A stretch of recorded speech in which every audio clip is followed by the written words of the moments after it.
14 années de réclusion criminelle, c'était la peine requise ce matin par le ministère public, une peine justifiée par l'avocate générale dans son réquisitoire, par le manque de remise en question de Stevie Taudiard et d'autre part par le risque de récidive, des arguments qui ont semble-t-il convaincu les jurés.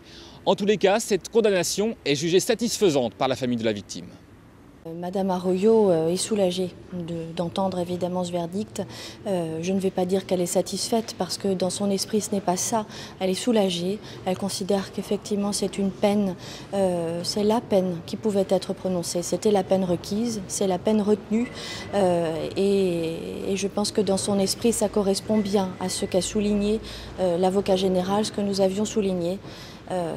Les journées de ce procès ont été très éprouvantes et c'est véritablement depuis hier après-midi, depuis qu'on a abordé les faits, qu'elle se sent mieux, qu'elle se sent plus impliquée, qu'elle a le sentiment que l'on parle de son époux et depuis hier après-midi, elle se sent mieux, elle accepte, elle était prête à entendre cela. Punissez-le, mais tenez compte de son âge. C'est par ces mots que l'avocat de Stevie Taudiard, Maître El Ghozi, avait conclu sa vibrante plaidoirie. Les jurés ne l'ont pas suivi. Yohann Aumont, lui, est acquitté. Il comparaissait libre, il repart libre.